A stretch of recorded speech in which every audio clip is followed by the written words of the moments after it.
Ceci est un livre audio autogénéré par Google. Collection Les écrits de Buc Ressources. Coordonné par Ghislaine Pelletier et Stéphane Rulac. Cette collection propose des réflexions formalisées dans le cadre du travail social. Conformément à l'approche anthropologique de Buc Ressources, qui considère l'être humain dans toutes ses dimensions, ces écrits sont multiréférentiels, selon la nature de ce secteur professionnel qui est traversé par des problématiques sociales, économiques, politiques, éthiques, épistémologiques et méthodologiques. La vocation des questionnements est concrète afin de participer à la professionnalisation des terrains, des étudiants, des formateurs et des chercheurs en travail social. Les écrits de Buc Ressources articulent théorie et pratique, en lien étroit avec les besoins et contraintes de l'exercice professionnel.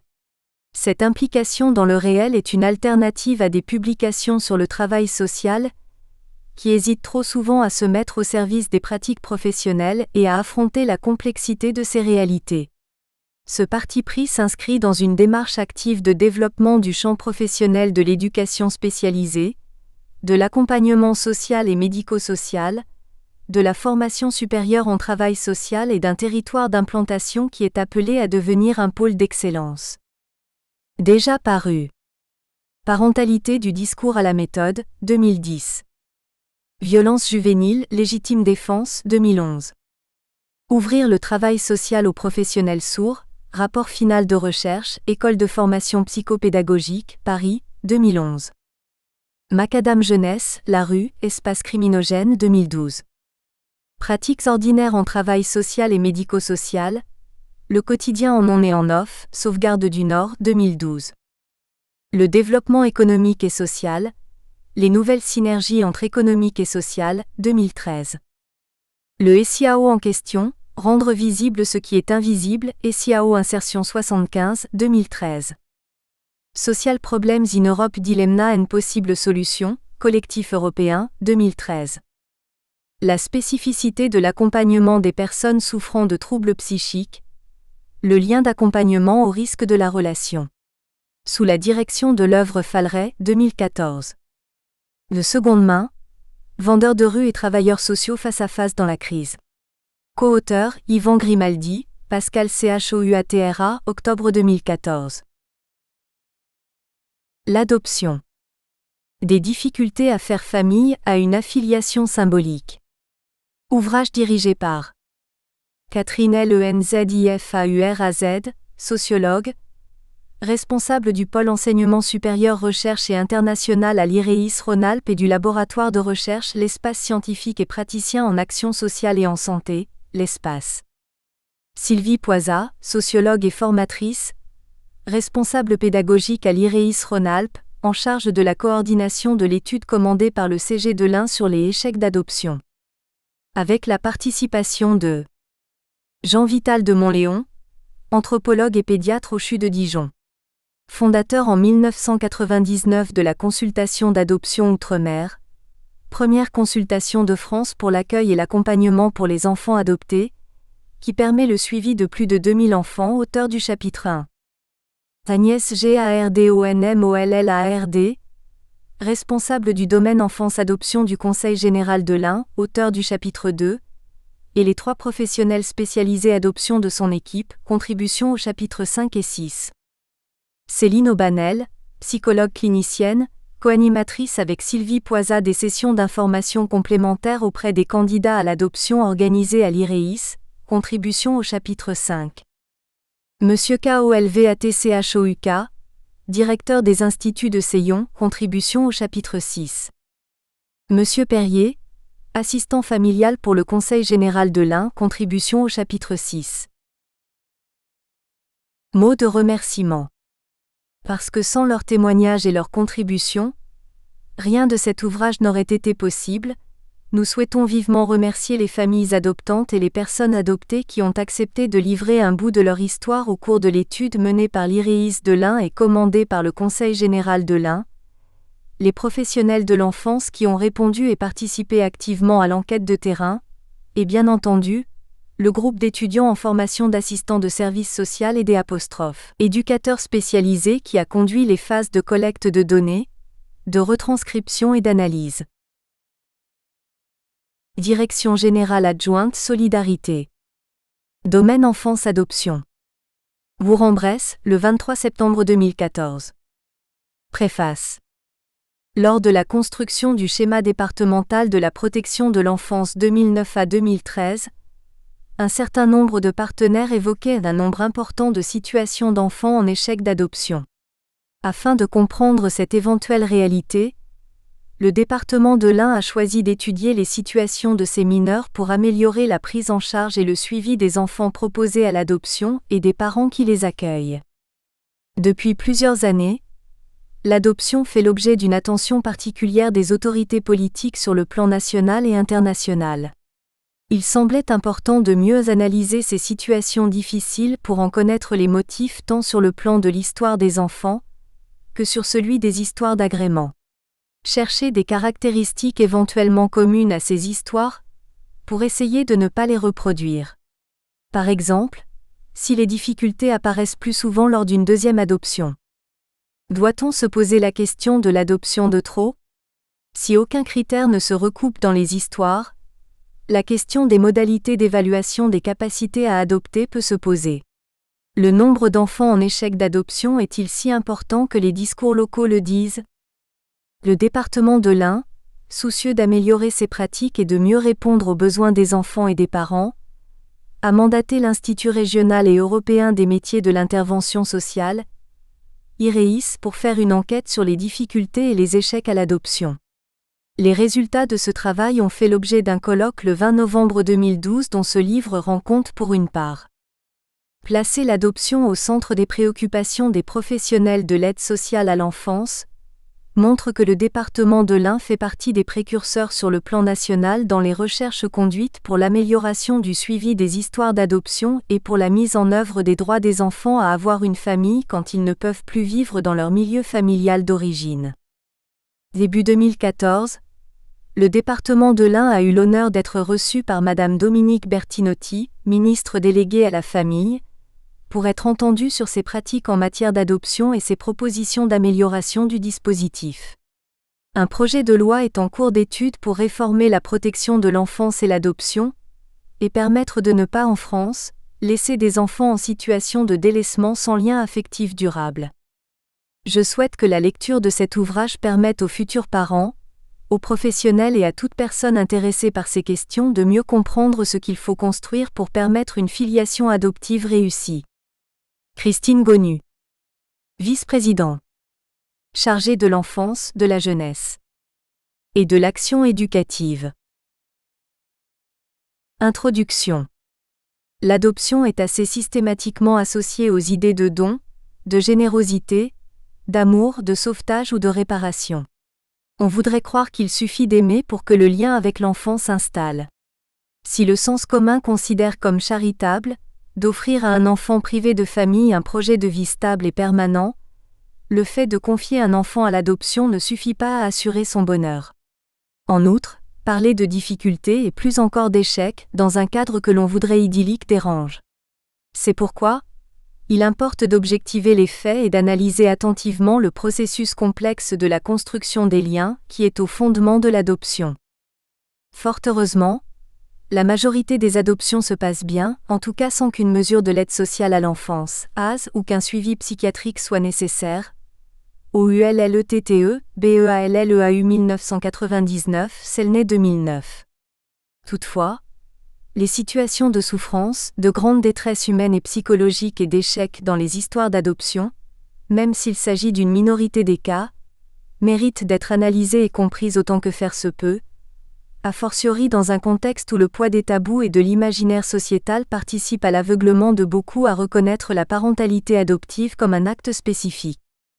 Les conditions d'adoption actuelles sont fortement marquées par une chute des adoptions, essentiellement internationales. En 2012, l'adoption internationale a permis l'arrivée de 1569 enfants alors que 22 000 familles agréées sont en attente d'adoption. En 2011, 2003 enfants provenant de L' étrangers ont été accueillis, et 3500 en 2010. Au niveau national également, l'adoption d'enfants nés en France reste très limitée, 761 en 2011. De plus, le nombre d'enfants adoptables en France varie d'un département à l'autre. la moitié d'entre eux comptaient moins de 15 pupilles en 2011, 3 en comptaient plus de 100. Concernant les adoptions réalisées à l'étranger, la principale raison de cette baisse est le durcissement des procédures d'adoption induit par la ratification de la Convention de La Haye, 29/5/1993, qui pose le principe de subsidiarité. En conséquence, les enfants étrangers pouvant être adoptés sont moins nombreux et leur profil a considérablement évolué. Sur les 1569 enfants étrangers adoptés en France en 2012, 191 étaient âgés de moins d'1 an et 836 étaient à besoins spécifiques, de plus de 5 ans, en fratrie et ou porteurs de pathologies réversibles ou lourdes. Ces enfants plus âgés sont souvent conscients de leur histoire et détenteurs d'une culture acquise, alors que les parents adoptants sont le plus souvent en attente de nouveau-nés en bonne santé. Fréchon, VILLENEUVEGOKAP 2010. Ces facteurs, conjointement au décalage entre le milieu socio-professionnel des parents adoptifs et celui d'origine des enfants, augmentent le risque de désillusion et de désenchantement des adoptants au regard de l'enfant réel et constituent autant d'obstacles à la construction du lien d'affiliation symbolique. Devenir parent n'est pas un acte inné et automatique. Il ne suffit pas de vouloir un enfant pour que celui-ci devienne sien. Pierre Lévy-Soussan, 2010, rappelle le fantasme de la filiation biologique qui repose sur une croyance que l'enfant biologique est de soi. De la même façon, il évoque les conditions psychiques de cette fiction crédible qu'est l'adoption. L'enfant aurait pu naître psychiquement au sein de ce couple, fertile dans sa rencontre et ses fantasmes d'enfantement. Dès lors, il est possible de penser, comme l'invite à le faire Mireille Wojciechowski et Christian Robineau 2013, que les parents adoptifs sont face à une forme d'injonction paradoxale, dans le fait d'avoir à investir un enfant, à la fois comme étant le leur, mais aussi comme aidant un autre, auquel il faudrait s'identifier, comprendre ce qu'il vit et a vécu auparavant et dont il porte la trace dans son corps. Ce qui revient à interroger la façon dont un sujet et une famille peuvent naître de ce qui est bien souvent une rencontre d'histoire marquée par le traumatisme. Wojciechowski, Robineau 2013. En miroir de cette réalité, cet ouvrage interroge les difficultés à faire famille dans le cadre de l'adoption et de ses évolutions contemporaines et situe son propos dans la lignée des travaux qui récemment ont abordé la question des difficultés, des échecs et des souffrances dans l'adoption. Lévy-Soussan 2004, Selnay 2005, 2006, Delannoy 2004, Favier 2008. Qu'on ne s'y trompe pas, il ne s'agit nullement de culpabiliser les parents, sur qui pèse déjà une obligation de réussite et d'excellence, de Singly 1996, ou encore de stigmatiser les professionnels de la protection de l'enfance aux prises avec des situations complexes au quotidien, mais bien de questionner ce qui se joue dans cette parentalité spécifique, qui peut intégrer des difficultés tout aussi spécifiques, sur lesquelles il convient d'agir de façon précise et collective. Partant de là, le cœur du propos de l'ouvrage s'organise autour des conclusions d'une étude conduite par un institut de formation supérieure et de recherche en travail social pour le compte d'un conseil général, qui offre un terreau d'analyse propice à identifier certains facteurs pouvant mener aux difficultés dans la construction des liens familiaux, voire à l'échec d'adoption. Parmi ceux-ci, et sans entrer plus avant dans les constats et pistes d'analyse issus de cette étude, on abordera tout autant les facteurs liés au projet d'adoption, à l'histoire singulière de l'enfant, qu'à la sensibilisation et à l'accompagnement des familles adoptantes par les acteurs de l'enfance au sens large. Sur ce dernier point, l'ouvrage ouvre des perspectives en termes d'expérimentation et d'action quant à la préparation à l'adoption des familles candidates qui devient un enjeu majeur dans la prévention de difficultés ultérieures. Enfin, le propos conclusif permet une ouverture sur la question du devenir des enfants confiés au long terme au service de l'aide sociale à l'enfance, pour lesquels l'adoption pourrait aussi représenter un itinéraire envisageable plus fréquemment.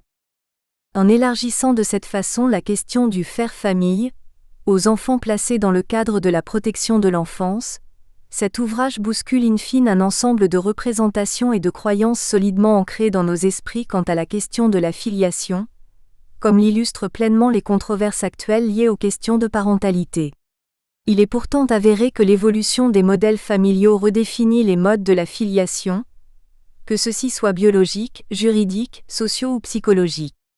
À ce propos, Agnès Finn, 2013, nous rappelle que c'est seulement au cours du XXe siècle que la pratique juridique accordant un héritier adulte à des couples dépourvus de descendance a évolué vers une procédure donnant des parents à un enfant abandonné ou orphelin. C'est encore plus récemment qu'émerge en Occident une reconnaissance de l'existence possible de pluriparentalité. Le processus se révèle néanmoins timide en France, où domine la difficulté d'admettre la coexistence de deux filiations autrement que sur le mode de la confrontation et de la concurrence. Finn, 2013, et l'idée que le lien de filiation biologique est celui qui par nature pourra garantir en priorité le bien-être de l'enfant. Cette croyance forte qui essentialise l'acte de parentalité fut au cœur des débats passionnels de 2013 sur la réforme du mariage pour tous, notamment sur la question du droit à l'adoption aux conjoints homosexuels. Ainsi, cet ouvrage, en proposant de porter l'éclairage sur les difficultés des adoptants à faire famille, met en lumière le déni de notre société à considérer la parentalité comme un construit social et non comme un acte naturel. Qu'il s'agisse d'une parentalité biologique ou adoptive, on verra que les liens familiaux s'élaborent toujours au cours d'un processus complexe, d'autant plus fragile dans le cas de l'adoption qu'il est marqué par une discontinuité entre l'histoire de l'enfant et celle des parents. Pour saisir au mieux la relation qu'il est possible d'établir entre les difficultés à faire famille dans le cas de l'adoption et le poids des représentations sociales, le présent ouvrage débute son propos par une contribution liminaire du docteur Jean Vital de Montléon, qui situe l'adoption dans une perspective anthropologique à travers les mythes et l'histoire. Le chapitre suivant donne la parole à la responsable du domaine enfance-adoption du Conseil général de l'Ain, commanditaire de l'étude, afin qu'elle en restitue précisément la commande, de façon à mieux saisir les éléments livrés au cours des 3 chapitres suivants sur la démarche et la méthodologie d'enquête, les principaux résultats de l'étude et l'expérimentation-action qu'elle a permise. Chapitre 1 – Les échecs de l'adoption à travers les mythes et l'histoire. Je suis assez fasciné, tristement fasciné, par l'image de l'adoption dans notre société. À en croire certains médias, certains spécialistes, il semble inéluctable que les enfants adoptés soient voués à un tragique destin et que, tôt ou tard, l'adolescence apparaissant comme la période de choix, ils vont foncer dans le mur et payer cette filiation hors nature. C'est pourquoi je me réjouis de l'existence d'études, malheureusement trop rares, qui identifient les vrais facteurs de risque et les véritables causes des échecs. L'étude de l'histoire de l'adoption semble confirmer le caractère désastreux de l'adoption, que ce soit par la véritable histoire et son interprétation, ou par les mythes qui accompagnent l'histoire et noircissent encore plus le tableau de l'adoption, et ce quelle que soit l'époque, de l'aube de notre civilisation occidentale jusqu'à nos nouveaux mythes du XXIe siècle. Mais pour accrocher un public, il est toujours plus intéressant de parler d'échecs cuisants et palpitants plutôt que de monotones existences sans problème. Même si nous croyons ignorer les grandes dates historiques et le déroulement des siècles passés, beaucoup de nos comportements sont marqués par le poids de l'histoire. Nous ne sommes pas nés le jour de notre naissance, car notre éducation dépend du mode de fonctionnement de notre société, et celui-ci est totalement dépendant de l'histoire. Nos idées sur l'adoption le sont sans doute encore plus. Certains faits historiques ont fortement marqué d'une connotation parfois positive, mais plus souvent négative, l'adoption dans la pensée occidentale. Les circulations d'enfants ont toujours existé. Il y a toujours eu, au fil des siècles, des enfants orphelins ou illégitimes. Il y a eu aussi de tout temps, des couples stériles. À certaines époques, ces enfants sans parents et ces parents sans enfants ont pu se retrouver, mieux que dans notre culture occidentale contemporaine pour laquelle la validité d'une parenté par les seuls liens biologiques reste prépondérante. Les 2 premières adoptions internationales, les 2 premiers échecs. Il est difficile de savoir laquelle parmi ces 2 histoires fut la plus ancienne des adoptions internationales. Nous ne saurons jamais non plus s'il y a une part de vérité dans ces 2 histoires. Entre le mythe et le fait historique, la réalité est dure à percevoir. Toutefois, ces 2 vieilles histoires, universellement connues, vont mettre en jeu 2 adoptés non seulement dans une autre famille, mais dans une autre société, une autre nation. Et ces 2 histoires se solderont par des échecs tellement retentissants qu'on en parle encore plus de 2000 ans après. Pour montrer l'importance de la destinée et l'impossibilité pour chacun d'y échapper, une histoire fait référence. Il s'agit de l'histoire d'Œdipe. La naissance de ce petit prince survient sous de bien tristes auspices. L'oracle annonçait aux malheureux parents Laïo et Jocaste, infortunés souverains de Thèbes, qui déclarent que cet enfant, qui n'est encore qu'un nouveau-né, tuera son père et épousera sa mère. Le père, courageux comme le sont souvent les hommes dans de telles situations, demande alors à sa femme de se séparer de cet enfant, sous-entendu de l'éliminer. Celle-ci, n'ayant pas le courage de tuer sa progéniture, l'abandonne sur le mont Cithéron, après lui avoir percé les chevilles avec une aiguille et les lui avoir liées avec une lanière. Des bergers recueillent l'enfant qu'ils découvrent suspendu à un arbre et l'appellent Oedipe, ce qui signifie pied enflé, la conséquence du traitement subi. Il est alors confié au souverain de la ville voisine, Corinthe. Ce couple stérile, Polybo et Mérope, est tout heureux d'accueillir ce beau bébé tombé du ciel. Devenu adulte, Oedipe, qui ignore tout de sa condition d'adopté, apprend à son tour l'oracle funeste qui lui est attaché. Voulant épargner ses parents adoptifs qu'il croit être ses géniteurs, il s'enfuit de Corinthe. Sur la route, une banale histoire de priorité, de code de la route, provoque une querelle avec un autre conducteur de char. Les deux hommes se disputent violemment. Oedipe, plus jeune et plus vigoureux, a le dessus et tue son protagoniste. Sans le savoir, il vient de tuer son père, première étape. Ses pas le conduisent à Thèbes. La ville est alors terrorisée par le Sphinx. En plus d'être fort, Oedipe est rusé. Il parvient à vaincre le monstre et la ville en liesse lui donne tout à la fois la main de la reine, une toute jeune veuve, et le trône royal. On a en effet trouvé la dépouille du roi près de son char alors qu'il était en voyage. Les routes ne sont pas très sûres dans la Grèce antique. Oedipe vient de se marier avec sa mère, deuxième étape. Quelques années sont heureuses, et Oedipe et Jocaste ont la chance d'avoir de nombreux enfants. Pour les anciens Grecs, tout homme au cours de sa vie avait autant de bonheur que de malheur.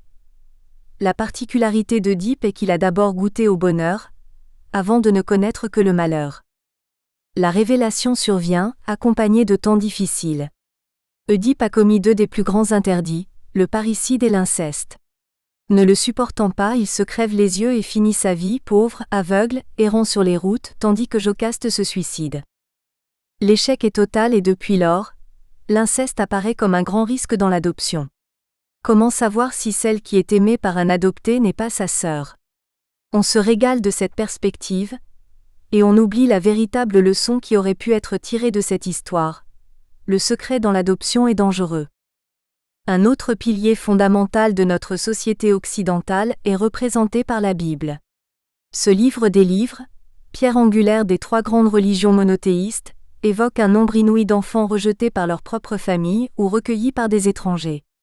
Le cas le plus intéressant, mais aussi le plus connu, est celui de Moïse. Les Hébreux, peuple immigré, initialement bien accueillis par les Égyptiens, font peur. Ils sont de plus en plus nombreux, cela n'a pas suffi de les réduire en esclavage, on craint une révolte et qu'ils puissent s'emparer du pouvoir. Le pharaon décide alors de faire tuer tous les nouveau-nés juifs. La mère du jeune Moïse ne l'accepte pas.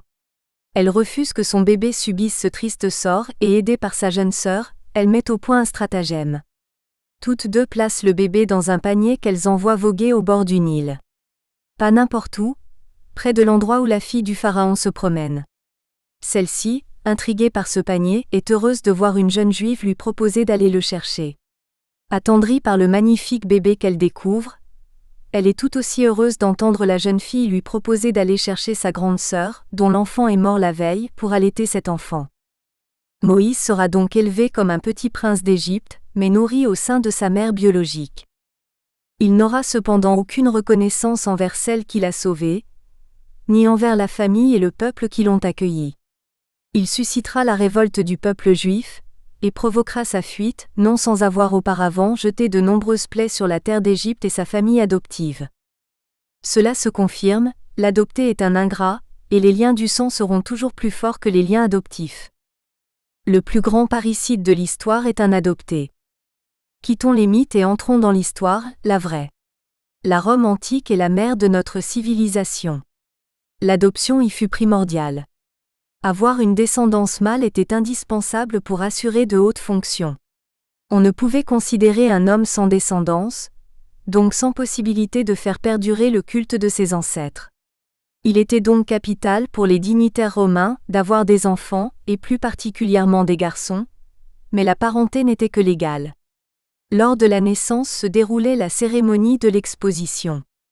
La sage-femme déposait le nouveau-né sur le sol. Le père le prenait dans ses bras s'il souhaitait l'avoir pour enfant. La reconnaissance paternelle, qu'elle soit biologique ou adoptive, était ainsi pleinement matérialisée. Si le père n'acceptait pas cet enfant, s'il ne le reconnaissait pas et ne le prenait pas lors de cette cérémonie, cet enfant n'avait pas de statut, il pouvait être tué ou vendu comme esclave. Quel est le Romain le plus connu? Tout le monde vous répondra, César. Or César était père adoptif, beaucoup le savent, et si vous posez la question, comment s'appelait le fils adoptif de César? La réponse est encore quasi unanime, Brutus. Dernière question: qui a assassiné César? Réponse toujours unanime, Brutus. À défaut des cours de latin, c'est surtout grâce aux aventures d'Astérix que l'on connaît une phrase maintes fois répétée. Tu coques mi fili, toi aussi mon fils. Il s'agirait de la dernière phrase de César, reconnaissant Brutus parmi ses assassins. Ces 4 mots, de manière consciente ou inconsciente, apparaissent depuis lors comme un symbole de l'ingratitude de la parenté non naturelle. Et malheureusement, pour des générations d'élèves, la trahison de Brutus envers César semble être dans l'ordre des choses puisqu'il n'y avait pas de lien du sang entre eux. Il est vrai que l'adoption romaine n'impliquait pas forcément de lien affectif. Mais il est tout aussi vrai que de nombreux autres parricides ou infanticides, ou encore des guerres opposant des membres d'une même famille biologique n'ont pas manqué dans l'histoire. L'opinion pourtant s'en offusque moins. Pour noircir encore ce tableau de l'adoption romaine, il faut ajouter que les 2 plus grands tyrans de l'Empire, ceux dont la notoriété dans le domaine de la cruauté a traversé les siècles, Néron et Caligula, étaient des enfants adoptifs. Mais, fait amusant ignoré par beaucoup, Brutus n'a jamais été le fils adoptif de César. Brutus était un proche, un ami de la famille, et le terme de fils que César a employé à son égard n'était qu'un terme affectueux et on peut l'imaginer, déçu en une telle circonstance, envers un jeune homme qu'il connaissait bien. César cependant avait bien un fils adoptif, celui-ci s'appelait Octave.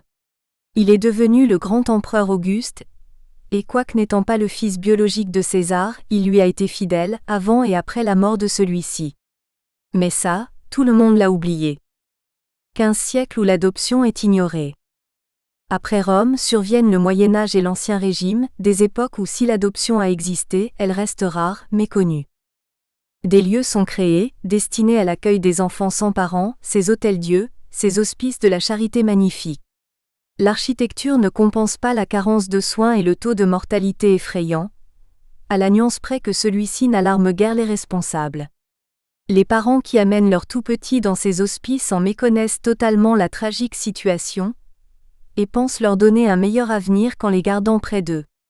Ils imaginent que leur sort sera aussi somptueux que l'extérieur des bâtiments. Même Jean-Jacques Rousseau y dépose ses enfants, poussé par une grande foi en cette institution, car il ne s'estime pas suffisamment apte à assurer son rôle de père. Les regrets qu'il exprimera dans les Confessions ne s'adresseront qu'à lui, pauvre père qui n'a pas eu la chance de voir ses enfants grandir, persuadé du bien-être dont ses rejetons ont dû profiter. Mais n'en déplaise à ses admirateurs, notre grand philosophe s'est trompé. À son époque, dans ces institutions, les taux de mortalité sont désastreux, bien plus de la moitié des enfants confiés à ces orphelinats meurent dans l'année qui suit leur abandon. Certains enfants sont confiés par ces institutions à des familles. On peut imaginer qu'un certain nombre d'entre eux ont bénéficié de véritables adoptions, et qu'à une époque où l'état civil était loin d'être fiable, elles se sont réalisées sans autre forme de procès. Mais les histoires que nous connaissons encore sont les plus tragiques, celles où des maltraitances sont constatées chez les enfants adoptés. On peut citer des cas où l'enfant recueilli est amputé volontairement. Un petit aveugle, un petit cul-de-jatte inspire beaucoup plus de pitié et ramènera beaucoup plus d'aumônes. L'apparition d'un intérêt pour l'enfance sans parents à travers les romans familiaux du XIXe siècle. Cependant, la condition de ces enfants sans famille commence à soulever beaucoup d'émotions. Dans la deuxième moitié du XIXe siècle, paraissent des romans familiaux dont les héros sont des enfants abandonnés. Toute la société est bouleversée par le sort de Rémi dans Sans famille d'Hector Malot, d'Oliver Twist dans le roman homonyme de Charles Dickens, ou de Cosette dans Les Misérables, de Victor Hugo. Rémi et Oliver Twist sont issus de familles aisées, trop peut-être, car c'est pour capter leur titre ou leur héritage que certains de leurs parents indignes, de méchants oncles le plus souvent, les enlèvent et les livrent à l'abandon. Fort heureusement, par d'étranges coïncidences et d'infimes indices, ils retrouvent leur famille biologique et sont rétablis dans leur rang. Ces deux livres nous renseignent sur la condition des enfants abandonnés à cette époque. L'orphelinat d'Oliver Twist, dans lequel les enfants meurent de faim, et l'exploitation des orphelins par des adultes malhonnêtes. Sur l'origine de l'abandon, Victor Hugo semble plus réaliste. Son héroïne des Misérables, Cosette, est la fille de Fantine, pauvre ouvrière séduite et abandonnée par un jeune homme plus aisé. Elle n'a d'autre solution que de placer son enfant chez des aubergistes, à la campagne. Le séjour de Cosette dans cette famille est sans doute assez significatif de la condition des enfants adoptés à cette époque. Si des pères adoptifs exemplaires, tels Jean Valjean, ont sans doute existé, ils devaient être fort peu nombreux par rapport aux Thénardier, dont le nom est devenu dans l'imaginaire collectif synonyme de mauvais parents. À cette époque, le département de l'Ain est terre d'accueil pour les enfants sans parents. Pratiquement toutes les semaines, des voitures attelées partent de Lyon, chargées de tout petits nourrissons abandonnés dans la capitale des Gaules. Ces enfants sont attendus dans les vallées du Bugey et du Val-Romey, confiés moyennant finance à des familles. Ceux qui survivront, un fort pourcentage meurt pendant le voyage de faim ou de froid, pourront faire souche et après avoir été pendant leur enfance et adolescence des petits bergers restés dans ces régions. Le XXe siècle, révolution de l'adoption et quelques scandales. Le XXe siècle a été le siècle de la véritable révolution pour l'adoption. De nombreuses lois, en particulier en 1923 et 1966, ont permis l'adoption des enfants, et ont permis à la filiation adoptive de devenir l'égale de la filiation biologique. C'est aussi tout à la fin de ce siècle que l'adoption internationale s'est développée. Mais sans les citer tous, ce seront une fois de plus des scandales, des affaires qui surprendront et retiendront l'attention des médias et du grand public. Dans les années 60, l'affaire Novak a permis de montrer combien un enfant et ses parents pouvaient avoir des liens forts, sans lien biologique. À la charnière des deux millénaires, d'autres disputes autour d'enfants, comme l'affaire Buratti en Polynésie, ou l'affaire du petit Lionel de Nancy, se transformeront en feuilletons judiciaires et médiatiques. Un grave échec, tout à la fois diplomatique et humanitaire, l'Arche de Zoé, qui ternira considérablement l'image de l'adoption internationale. Quelques années après, les familles cherchant à rapatrier au plus vite des enfants déjà attribués, des victimes du séisme de janvier 2010 en Haïti, en subiront les conséquences. Les échecs de l'adoption dans les mythes du XXIe siècle. Dans notre société occidentale d'aujourd'hui, tous les adultes, tous les adolescents et tous les enfants ont été bercés, ou sont encore bercés par les films de Disney. Ce grand génie du divertissement avait eu une enfance malheureuse, et beaucoup pensent que c'est pour cette raison qu'il a donné une enfance difficile à la plupart de ses héros. Mais cela fait maintenant plus de 40 ans que Walt Disney est mort, son entreprise se porte très bien, sans que la proportion d'orphelins, d'enfants abandonnés, d'enfants adoptés n'ait diminué pour autant. C'est entre la moitié et les 2/3 des principaux héros de ces longs métrages qui ont de gros soucis avec leurs parents. Comme beaucoup de ces récits sont issus de contes et légendes de notre monde occidental, on peut se demander si le véritable coupable ne serait pas Grimm plus que Disney. Blanche-Neige, dont le film est sorti en 1937, tout comme Réponse en 2010 sont d'abord des histoires de Grimm avant leur adaptation hollywoodienne. L'histoire de Blanche-Neige est tout à fait classique. Sa chère maman a le mauvais goût de mourir très tôt. Son papa a la mauvaise idée de se remarier avec une femme très belle et de mourir peu de temps après. La marâtre, devenue la mère adoptive et la responsable de la jeune princesse, ne cherche qu'à l'éliminer. Nous espérons que vous avez apprécié cet aperçu. Pour continuer à écouter ce livre audio sur Google Play Livres, utilisez le lien dans la description de la vidéo.